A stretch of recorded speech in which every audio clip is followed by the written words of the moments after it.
जन्म शताब्दी कला संस्कृति और पुरातत्व को समर्पित कर दिया जीवन, हमारी उजली विरासत के सच्चे महारथी डॉक्टर विष्णु श्रीधर वाकणकर। स्वर्गीय विष्णु श्रीधर वाकणकर हमारी उजली विरासत के सच्चे महारथी रहे, जो पीढ़ियों को उनके सार्थक गंतव्य तक पहुंचाने की सामर्थ्य रखते हैं। यह वर्ष डॉक्टर वाकणकर का जन्मशती वर्ष है। वे 4 मई 1919 को नीमच में जन्मे तथा 3 अप्रैल 1988 को निधन हुआ। सारा जीवन उन्होंने कला, संस्कृति और पुरातत्व को समर्पित कर दिया था। वे आधुनिक युग के ऋषि हैं। डॉक्टर वाकणकर की विश्वव्यापी प्रसिद्धता का कारण उनके द्वारा 1975 में भीमबेटका समूह की गुफाओं की खोज थी। इसके अलावा विश्वव्यापी प्रसिद्ध सरस्वती नदी की खोज के संबंध में प्राप्त हुई।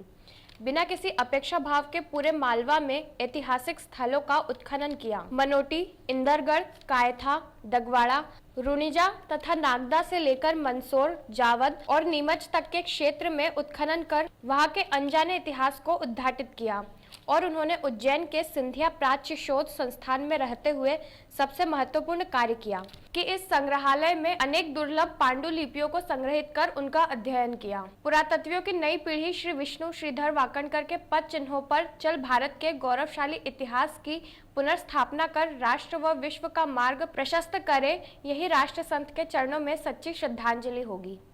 पद्मश्री विष्णु श्रीधर वाकणकर का यह जन्मशती वर्ष है। सही अर्थों में वाकणकर जी एक जीवंत किंवदंती थे। उन्होंने मालवा सहित भारत के विविध अंचलों के पुरातत्व और इतिहास के अनेक अनछुए पहलुओं को उद्घाटित किया।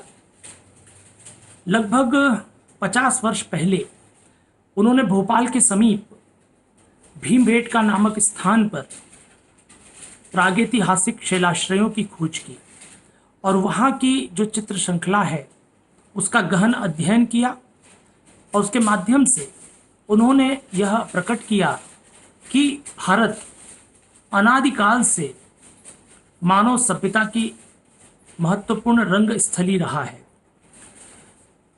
इस शैलाश्रय में अनेक भांति के चित्र अंकित किए गए हैं, जिनके माध्यम से उस दौर का जनजीवन, आखेट, विभिन्न प्रकार के दैनंदिन क्रियाकलाप के दर्शन तो होते ही हैं, इसके साथ ही उस युग का मनुष्य किस प्रकार नृत्य, संगीत, अभिनय आदि कलाओं के माध्यम से आत्माभिव्यक्ति करता था, इस बात का निरूपण भी उन चित्रों के माध्यम से दिखाई देता है।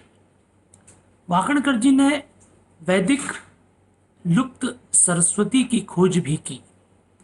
अपना संपूर्ण जीवन उन्होंने पुरामहत्व के स्थलों के अन्वेषण में लगाया और न सिर्फ अन्वेषण किया वरन विश्व के समक्ष उनकी विशेषताओं को रेखांकित किया। यही कारण रहा कि भीमबेटका की वो जो शैलाश्रय श्रृंखला है उसका महत्व आज विश्व स्तर पर मान्य हुआ है। वह स्थान विश्व धरोहर के रूप में चिन्हित किया गया है।